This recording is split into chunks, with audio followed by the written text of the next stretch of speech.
This is chapter 16. Versailles. It is wonderfully beautiful.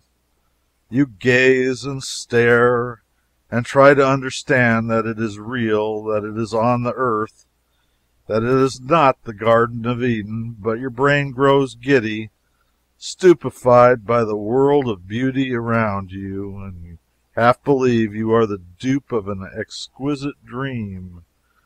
The scene thrills one like military music. A noble palace, stretching its ornamented front block upon block away, till it seemed that it would never end, a grand promenade before it, whereon the armies of an empire might parade.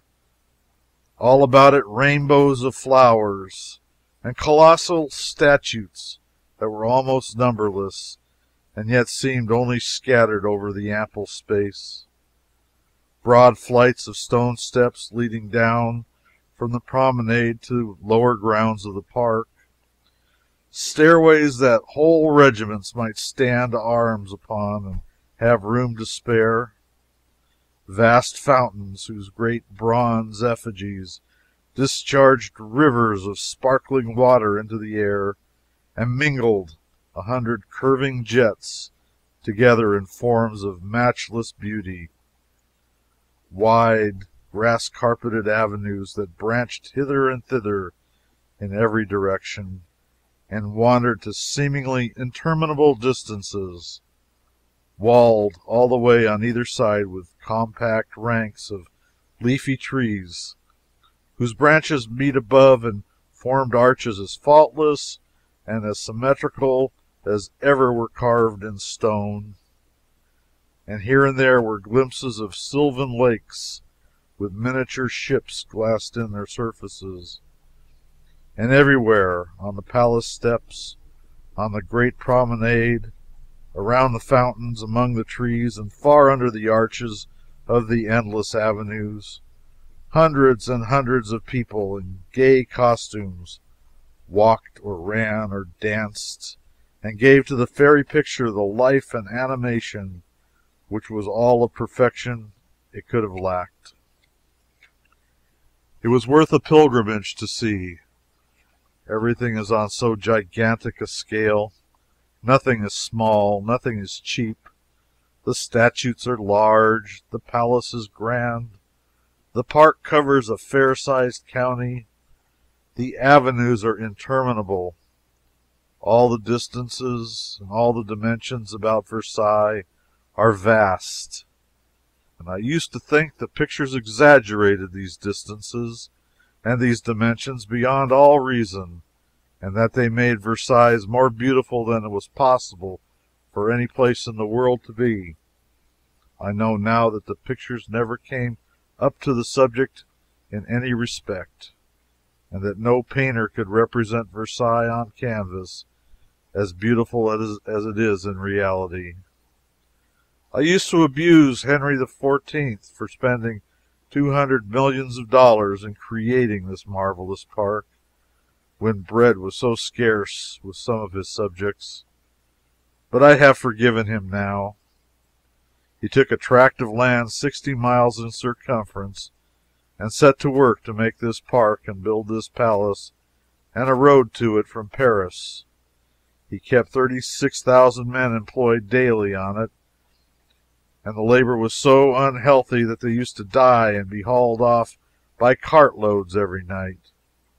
The wife of a nobleman of the time speaks of this as an inconvenience, but naively remarks that it does not seem worthy of attention in the happy state of tranquility we now enjoy. I always thought ill of people at home who trim their shrubbery into pyramids and squares and spires and all manner of unnatural shapes. And when I saw the same thing being practiced in this great park, I began to feel dissatisfied. But I soon saw the idea of the thing and the wisdom of it. They seek the general effect. We distort a dozen sickly trees into unaccustomed shapes in a little yard no bigger than a dining room. and then surely they look absurd enough. But here they take 200,000 tall forest trees and set them in a double row, allow no sign of leaf or branch to grow on the trunk lower down than 6 feet above the ground. From that point the boughs begin to project, and very gradually they extend outward further and further till they meet overhead, and a faultless tunnel of foliage is formed. The arch is mathematically precise. The effect is then very fine. They make trees take 50 different shapes, and so these quaint effects are infinitely varied and picturesque. The trees in no two avenues are shaped alike, and consequently the eye is not fatigued with anything in the nature of monotonous uniformity.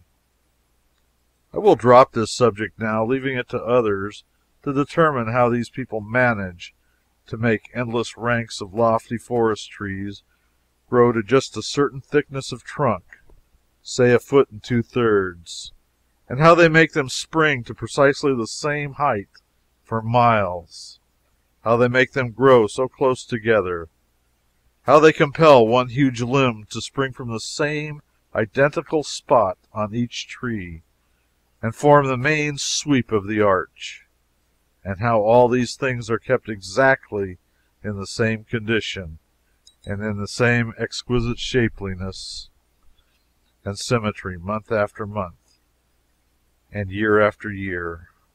For I have tried to reason out the problem, and I have failed. We walked through the great hall of sculpture and the 150 galleries of paintings in the Palace of Versailles, and felt that to be in such a place was useless unless one had a whole year at his disposal. These pictures are all battle scenes, and only one solitary little canvas among them all treats of anything but great French victories. We wandered also through the Grand Trianon and the Petit Trianon, those monuments of royal prodigality, and with history so mournful, filled as it is with souvenirs of Napoleon the First, and 3 dead kings and as many queens. In one sumptuous bed they had all slept in succession, but no one occupies it now. In a large dining room stood the table at which Louis XIV and his mistress, Madame Maintenon, and after them Louis XV and Pompadour, had sat at their meals naked and unattended, for the table stood upon a trap door which descended with it to regions below when it was necessary to replenish the dishes. In a room of the Petit Trianon stood the furniture, just as poor Marie Antoinette left it when the mob came and dragged her and the king to Paris, never to return. Near at hand in the stables were prodigious carriages that showed no color but gold, carriages used by former kings of France on state occasions, and never used now save when a kingly head is to be crowned or an imperial infant christened.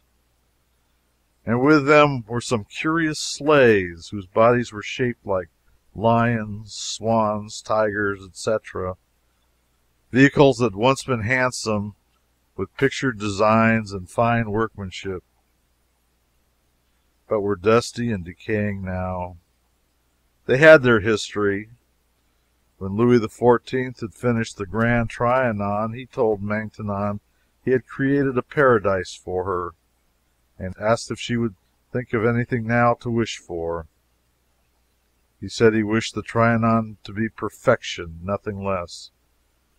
She said she could think of but one thing. It was summer, and it was balmy France, yet she would like well to sleigh ride in the leafy avenues of Versailles. The next morning found miles and miles of grassy avenues spread thick with snowy salt and sugar, and a procession of those quaint sleighs waiting to receive the chief concubine of the gayest and most unprincipled court that France had ever seen. The sumptuous Versailles, with its palaces, its statues, its gardens, and its fountains. We journeyed back to Paris and sought its antipodes, the Faubourg St. Antoine. Little narrow streets, dirty children blockading them, greasy, slovenly women capturing and spanking them, filthy dens on the first floors, with rag stores in them. The heaviest business in the Faubourg is the chiffoners. Other filthy dens where whole suites of second and third-hand clothing are sold at prices that would ruin any proprietor who did not steal his stock. Still, other filthy dens where they sold groceries, sold them by the half-pennyworth. $5 would buy the man out, goodwill and all. And up these little crooked streets they would murder a man for $7 and dump the body in the Seine. And up some of the other streets, most of them, I should say, live Lorettes. Although this Faubourg St. Antoine, misery, poverty, vice, and crime go hand in hand, and the evidences of it stare one in the face from every side. Here the people live who begin the revolutions. Whenever there is anything of that kind to be done, they are always ready. They take as much genuine pleasure in building a barricade as they do in cutting a throat or shoving a friend into the Seine. It is these savage-looking ruffians who storm the splendid halls of the Tuileries occasionally, and swarm into Versailles when a king is to be called to account. But they will build no more barricades. They will break no more soldiers' heads with paving stones. Louis Napoleon has taken care of all that.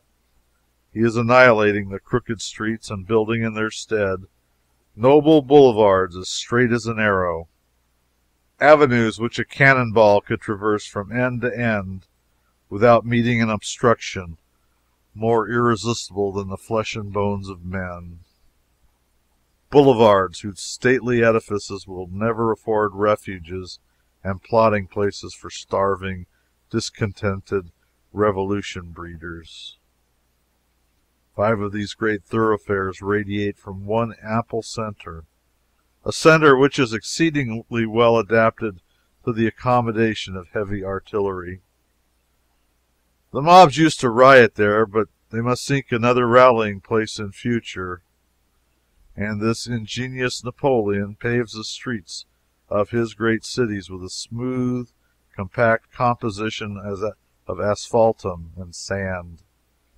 No more barricades of flagstones. No more assaulting His Majesty's troop with cobbles.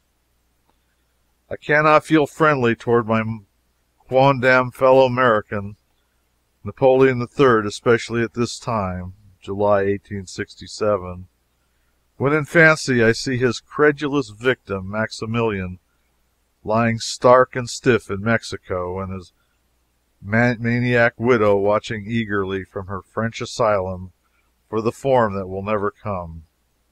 But I do admire his nerve, his calm self-reliance, and his shrewd good sense.